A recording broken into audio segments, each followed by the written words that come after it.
She left me broken, so I built a life she could never touch again. I still remember the exact moment I found out she was cheating on me.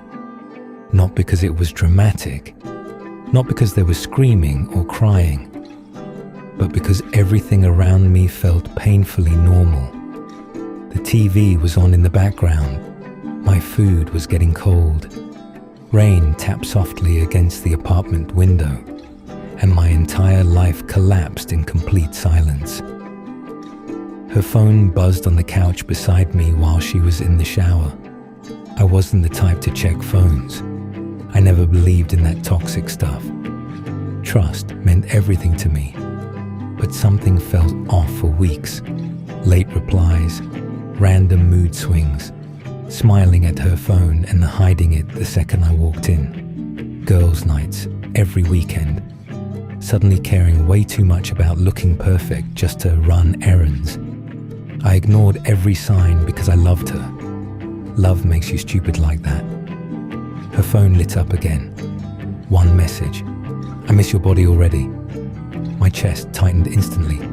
I stared at the screen for maybe 10 seconds, maybe 30, maybe an hour. Time froze.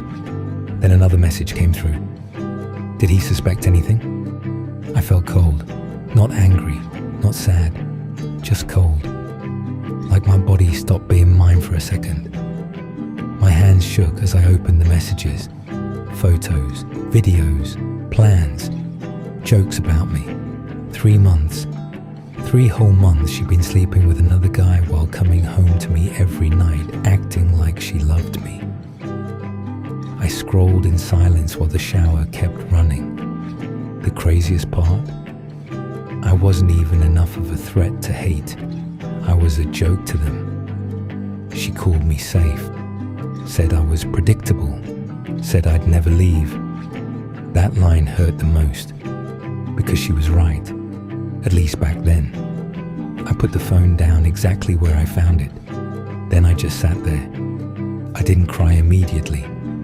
I think when pain gets too big, your brain protects you from it for a little while. She walked out of the bathroom wrapped in a towel, smiling casually. Babe, you ate already? I looked at her, really looked at her, and suddenly the woman I loved felt like a complete stranger. Who's Daniel? Her face changed instantly. That tiny flash of panic, that microsecond, that's when I knew everything was real. What? Who's Daniel?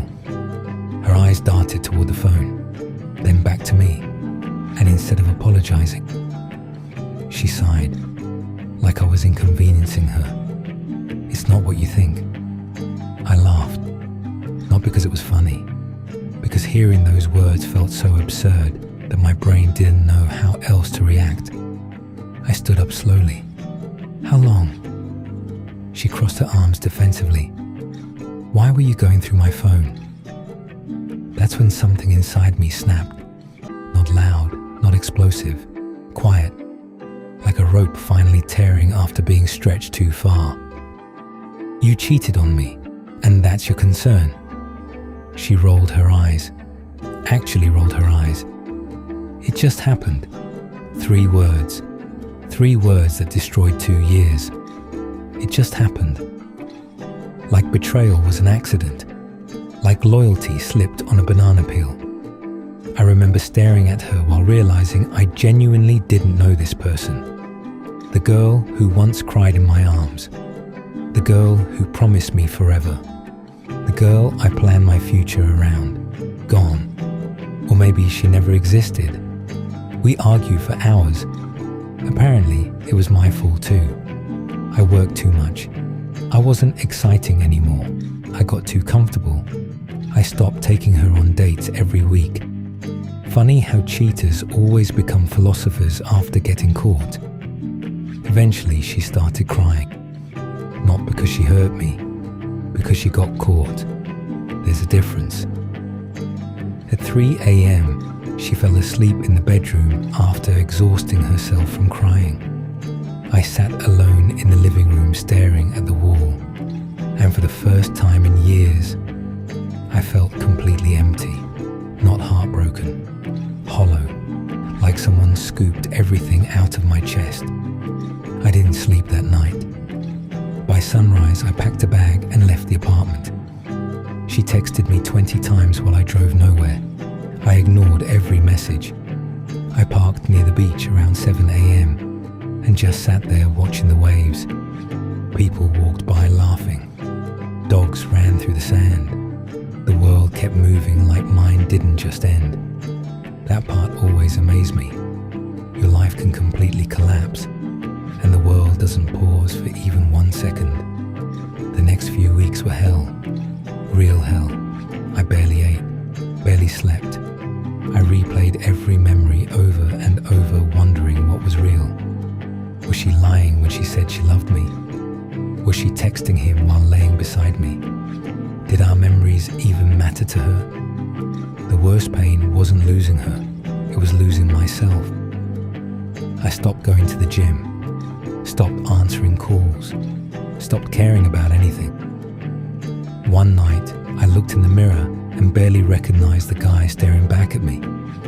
Dark circles, messy hair, dead eyes. I looked weak, and I hated it. Not physically, spiritually. I hated how someone else's actions completely destroyed me. That night changed everything. I remember standing in front of the mirror thinking, either this pain buries me, or it builds me. The next morning, I woke up at 5 a.m. No motivation, no inspiration, no dramatic movie moment, just anger. And honestly, anger carried me further than motivation ever did. I went to the gym for the first time in almost a month. I felt pathetic walking in. Skinny, tired, mentally destroyed. But I started anyway. One workout, that's it.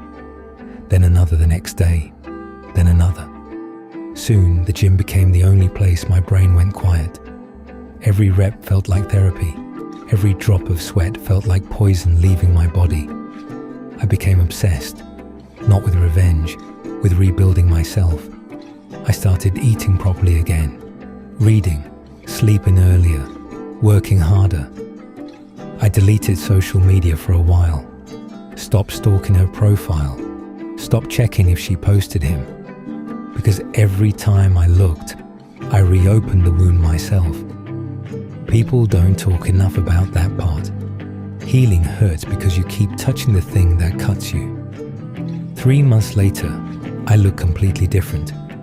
More muscle, sharper jawline, better posture. But the biggest change wasn't physical. It was my mind. I stopped needing validation. I stopped begging for love from people who didn't value loyalty. And for the first time in my life, I became comfortable alone. That changes a man. When you stop fearing loneliness, people lose the power to manipulate you. I started making more money too. Not because I suddenly became a millionaire overnight, but because I finally had focus. No drama, no emotional chaos, no wasting energy trying to save someone who didn't want saving. I worked relentlessly. While other people slept, I learned. While other people partied, I built. Pain gave me discipline, and discipline changed my life. About 8 months after the breakup, I ran into her accidentally. I was leaving a coffee shop downtown when I heard someone say my name. I turned around, and there she was. My stomach dropped for half a second. Then, nothing. That surprised me. No anger, no sadness, no butterflies. Nothing. She looked almost shocked seeing me. You look different. I smiled slightly. Yeah, been good. And I had been. Genuinely. She kept staring at me like she was trying to compare me to the version she remembered. But that version was dead. She asked if I wanted to sit and talk. Old me would have folded instantly. New me just shrugged. Sure, 5 minutes. We sat outside the cafe awkwardly. She started talking about random things at first. Work, friends, life. Then eventually, she got quiet. I'm sorry. There it was. The apology I once begged the universe to hear. And weirdly enough, it didn't matter anymore. I looked at her calmly. I know. She frowned slightly. That's it. What else is there to say? She looked down at her coffee. We broke up a few months after you left. I nodded. Didn't care. She noticed. And I think that hurt her more than if I screamed. You really moved on. I almost laughed. People think moving on means finding someone new. It doesn't. Moving on means your happiness no longer depends on the person who hurt you. That's real healing. I leaned back in my chair. You know what the craziest part was? She looked at me quietly. I thought losing you would destroy my life. Her eyes watered slightly. But losing you saved it. Silence. The old me never could have said that, because the old me still worshipped people who disrespected him.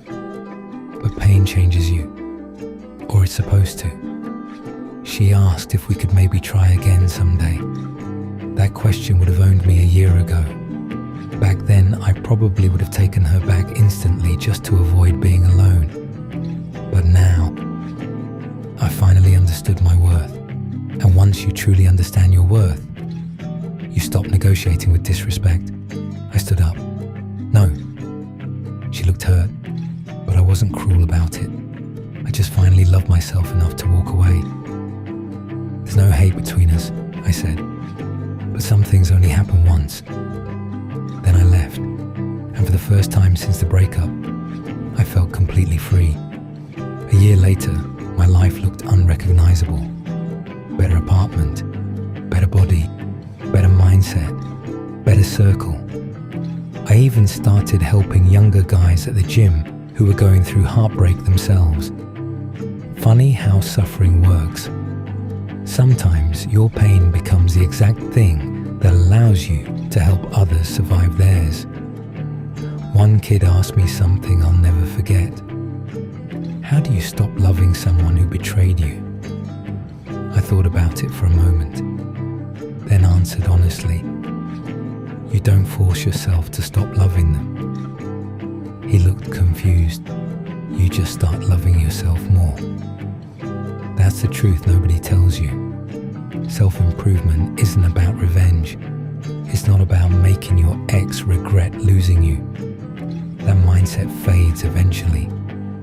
Real self-improvement happens when you rebuild your relationship with yourself, when you become someone you respect, when you wake up proud of your discipline, your growth, your peace. And honestly, I still think about her sometimes. Not romantically, more like remembering an old version of myself, the weak version, the desperate version, the version that tolerated things he never should have. I don't hate that version of me anymore. He was just in love, but I'm grateful he suffered, because without that heartbreak, I never would have become the man I am now. Sometimes life destroys your plans because your plans were too small. And looking back now, being cheated on was one of the worst things that ever happened to me. But becoming stronger because of it was one of the best. So if someone betrays you, if someone lies to you, if someone makes you feel worthless, don't destroy yourself trying to understand why. Some people are broken in ways love cannot fix. Focus on rebuilding yourself instead. Go to the gym, learn skills, make money, heal properly, find peace, become unrecognizable. Not for them, for you. Because one day you'll wake up